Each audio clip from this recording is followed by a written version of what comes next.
I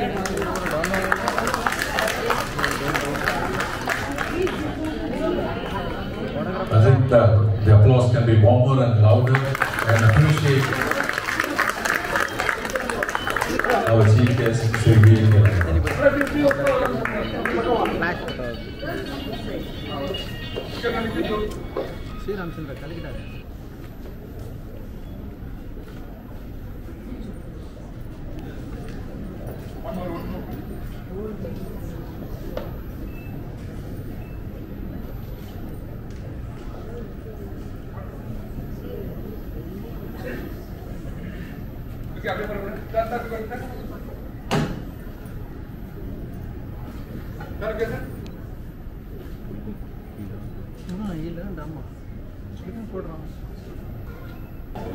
గౌరవించినందుకు శ్రీమతి దేవి గారికి నా కృతజ్ఞతలు.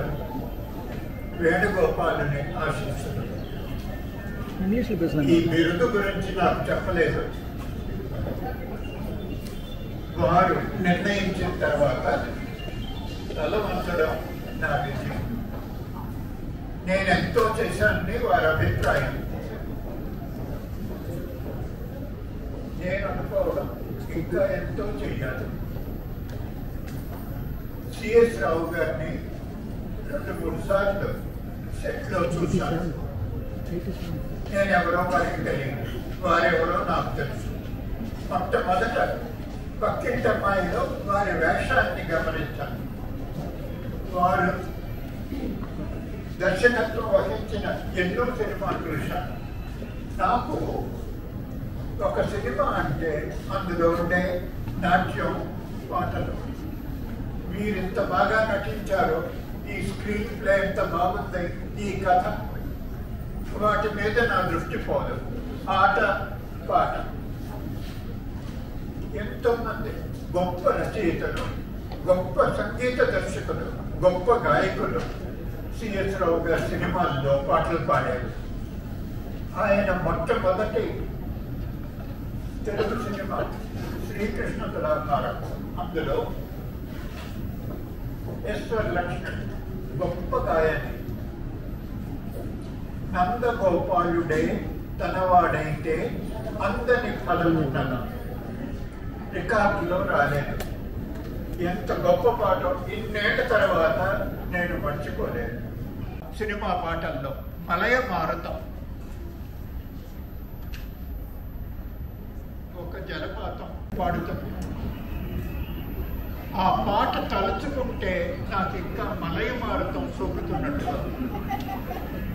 చూసారా చేస్తున్నది అంటే ఆ పాట నా జ్ఞాపకం. ఇంకా దేవాంతకుడు సినిమాలో అనుకుంటాను, భజ భజ మానస భగవంతం. చూసారా దేవుడి గురించి సినిమాల్లో, కృష్ణుడి గురించి, రాముడి గురించి, వెంకటేశ్వరుడి గురించి వందలు వందలు. అది నాకు శ్రీనివాసరావు గారు అండ్ వెంకటేశ్వర సెంటర్ వాంగ్ సార్.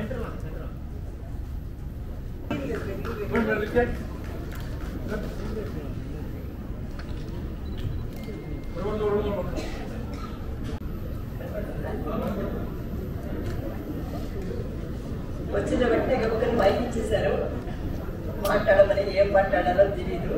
ఇక్కడ ఇచ్చేసిన అందరికీ కూడా నా నమస్కారాలు.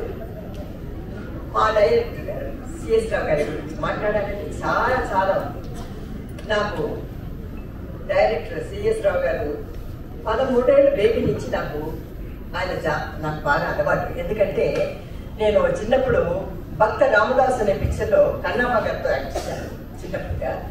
అప్పటి నుంచి కూడా నేను కన్నమ్మ గారితో డైరెక్టర్ సిఎస్ రావు గారు ఫాదర్ మదర్ అంటే సి పుల్లయ్య గారు, ఆయన భార్య వాళ్ళ ఇంటికి వెళ్ళి నేను ఆడుకుంటూ ఉండేదాన్ని అనమాట చిన్నప్పుడు. అలాగా సిఎస్ రావు గారు మన నాన్నగారే కాదు, తాతగారు, అమ్మమ్మ అందరూ నాకు బాగా తెలుసు అనమాట. వాళ్ళ ఇంట్లో ఆడుకొని పెరిగిందాన్ని నేను డైరెక్టర్ గారు అంటే రాజకృష్ణ గారి కంటే ముందు నాకు డైరెక్టర్ గారు సిఎస్ రావు గారు నాకు బాగా పరిచయం. చిన్నప్పటి నుంచి బాగా తెలుస్తుంది అన్నమాట, 13 ఏళ్ళ నుంచి. తర్వాత కొన్నాళ్ళ తర్వాత నేను టీనేజ్లో ఉన్నప్పుడు డైరెక్టర్ గారు డైరెక్ట్ చేసిన పిక్చరు సారథి స్టూడియోలో పెళ్లి గాలి పిల్లలు. ఆ పిక్చర్లో నేను కాంతారావు గారు ఒక సాంగ్, చాలా మంచి సాంగ్, ఆ సాంగ్ ఘంటసాల గారు పి సుశ్రీ గారు పాడారనమాట. అందులో జమున గారు, జగ్గయ్య గారు, నేను, కాంతారావు, హర్నాలు, రామకృష్ణ అందరూ చాలా మంది ఉన్నారన్నమాట ఆ పిక్చర్లో. ఆ పిక్చర్లో నేను ఫస్ట్ డైరెక్టర్ గారు సిఎస్ రావు గారు డైరెక్ట్ చేసిన పిక్చర్లో నేను యాక్ట్ చేశాను. దాని తర్వాత గోల గోపాల, ప్రతిజ్ఞాపాలన, రామానాయుడు గారు పిక్చరు, తర్వాత యశోదకృష్ణ, అలాగే ఒక 5-6 పిక్చర్లు ఆయన డైరెక్షన్గా నేను వర్క్ చేశాను. నాకు చెప్పాలంటే ఆ కాలంలో డైరెక్టర్ గారు రాజకృష్ణ గారట మ్యారేజ్ చేసుకున్న తర్వాత వాళ్ళకి కవల పిల్లలు పుట్టారు అని చెప్పారు. అప్పుడు కవల పిల్లలు అంటే చాలా గొప్ప అనమాట. మేము అందరం కవల పిల్లల్ని చూడటానికే కాదు, ఎవరు మన బేబీస్కి అనమాట. పుట్టినప్పుడు మేము మాకంతా అప్పుడు మీ టీనేజ్ మేము యాక్ట్ చేసినప్పుడు కవల పిల్లలు అంటే చూడాలి కదా, ఇప్పుడు పిన్స్ అంటే మాకు చాలా, అంటే సినిమా ఫీల్డ్లో పుట్టడం అంటే అదే అనమాట. అలాగే దేవి వాళ్ళు దగ్గర నుంచి కూడా నాకు బాగా పరిచయం.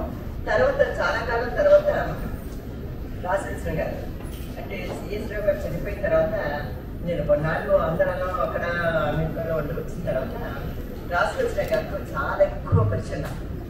ఎందుకంటే ఆవిడ లోన్లీగా ఉండేవాడు. అప్పుడు మేమందరం మీట్ అయ్యి ఆవిడ మన ఇంటికి వచ్చేవారు, నేను వాళ్ళ ఇంటికి వెళ్ళేదాన్ని. అలాగే చాలా బాగా పరిచయం అనమాట. ఆయన ఆవిడ చనిపోయేదాకా కూడా నేను 2 days ముందు కూడా ఆవిడతో ఎప్పుడు కలిసి ఉండేదాన్ని. ఎక్కడికి వెళ్ళాలన్నా కూడా